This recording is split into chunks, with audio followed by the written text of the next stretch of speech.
আমরা আজকে যে জড়ো হলাম, ইতোমধ্যে হয়তো অনেকেই সবার জানা হয়ে গেছে যে আমাদের ডাক্তার সজীব ভাইয়া উপর অতর্কিত হামলা করা হয় কিছুদিন আগে। হচ্ছে এটা নিয়ে কথা উঠছিল যে সারা দেশে ডাক্তারদের উপর একটা অন্যরকম ব্যবহার চলছে সবার মধ্যে থেকে। তো এটার শিকারই আমাদের ভাই হলেন এক রাত আগে।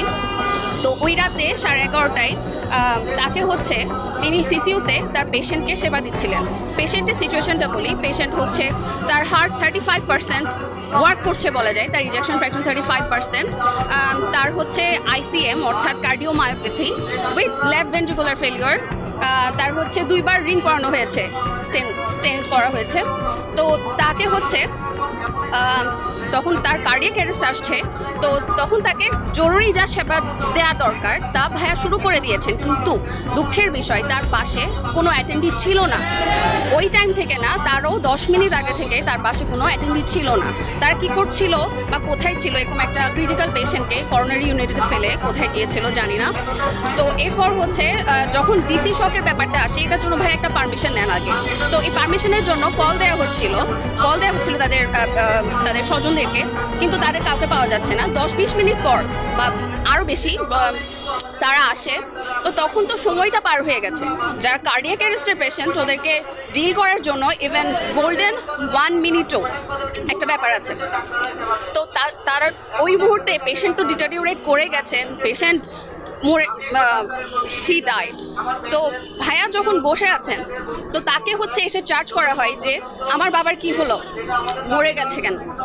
সাথে সাথেই তারা দ্বিতীয় কোনো কথা না বলে চার্জিং করা শুরু করেছে, অর্থাৎ ডাক্তারের কলারে হাত দিয়েছে, সজীব ভাইয়ের কলারে হাত দিয়েছে। আশেপাশে পেশেন্টের তো তোয়াক্কাই করেনি, সবাই একসাথে রেজ করে তারা হচ্ছে ভাঙাভাঙি করেছে।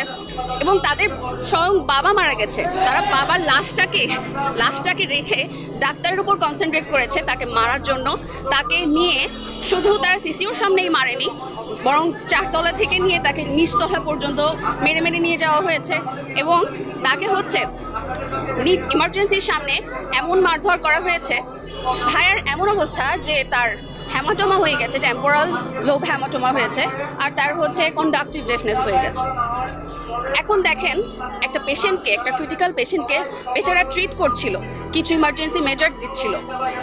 পাবলিকের সেন্টিমেন্ট যদি এরকম হয়ে যায় যে একটা চিকিৎসার প্রসিজারকে তারা যদি বলে এটাই তার মৃত্যুর কারণ, তাহলে ভবিষ্যতে কোনো ডাক্তার কোনো ক্রিটিক্যাল পেশেন্টকে ডিল করতে চাইবে না ভাইয়া। তো আমাদের কর্মসূচির আজকে এই দুটো মূল দাবি যে আমাদের নিরাপত্তার খুবই দরকার। শুধু কক্সএমসির কথা বলছি না, কক্সবাজার মেডিকেলের কথা বলছি না, সারা দেশে ডাক্তারদের নিরাপত্তার খুবই দরকার। আমরা প্রথমত নিরাপদ কর্মস্থল চাচ্ছি। এখানে ডাক্তার, নার্স, স্টাফ, আমরা মেডিকেল স্টুডেন্ট সবাই এখানে একটাই মোটো নিয়ে আসছি যে কি আমরা সেবা দিতে আসছি, ঠিক আছে। যেখানে আমাদের নিরাপত্তাই থাকবে না, নিশ্চিত থাকবে না, সেখানে আমরা কেন আসবো, ঠিক আছে। আর এইটা হচ্ছে ডাক্তারের গায়ে হাত তুলছে, ডাক্তারকে রক্তাক্ত করছে, কিন্তু সিসিটিভি ফুটেজে স্পষ্ট আছে নার্সের গায়েও তারা হাত তুলতে গিয়েছিল। তো যে 7 মাসের প্রেগনেন্ট ছিল, অন্তঃসত্ত্বা ছিল। তাহলে আমার দাবিটা হচ্ছে প্রত্যেকটা স্বাস্থ্যকর্মী নিরাপত্তা নিশ্চিত করতে হবে।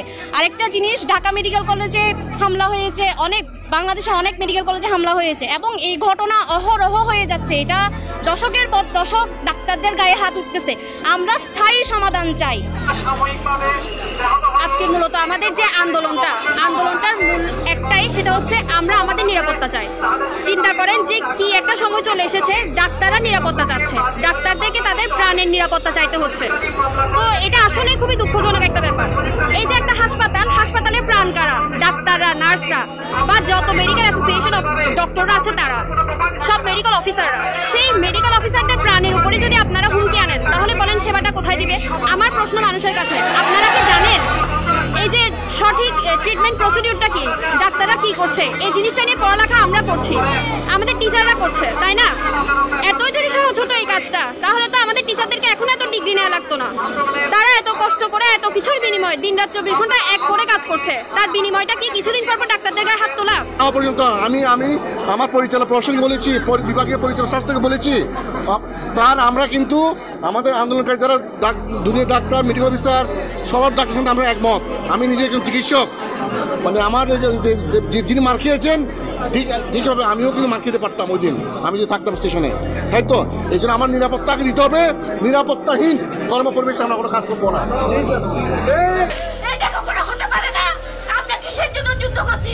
আমরা রক্ত ঝরার বিরুদ্ধে যুদ্ধ করছি। মেডিকেল সমাজ, মেডিকেল ইউনিটি, আমরা সারা জীবন রক্ত ঝরার বিরুদ্ধে, রক্ত ঝরার এগেইনস্টে যেখানে যুদ্ধ করছি, সেখানে আপনারা আমাদের ডক্টর ভাইকে রক্তটা আপনারা না মানে যারা এই উদ্দেশ্য নিয়ে এসেছিল, আমরা আপনাদের যে কালকে যে প্রশাসন 4 জন বা 3 জন তাদেরকে যে আইনের আওতায় আনছে, তাদের বোঝার জন্য যে আপনারা এই যে অন্যায় করছেন, এই অন্যায় থেকে সরে এসে তাদেরকে রিহ্যাবিলিটেশনের জন্য, তাদেরকে এই যে অন্যায় হয়েছে সেটা শুধরানোর জন্য যে কালকে দিনে দিনে অ্যারেস্ট হয়েছে, আমি প্রশাসনের সর্বপর্যায়ে থেকে আমরা নার্স ডক্টর সবাই কিন্তু কৃতজ্ঞতা জানাচ্ছি। কালকে দিনে দিনে এটা করছেন, সাথে মিডিয়া সহযোগিতা করছেন। এদের আমার কোনো ভাষা নেই, আপনাদের সহযোগিতা তীব্র আমি গভীরতম শ্রদ্ধা জানাচ্ছি আপনাদেরকে।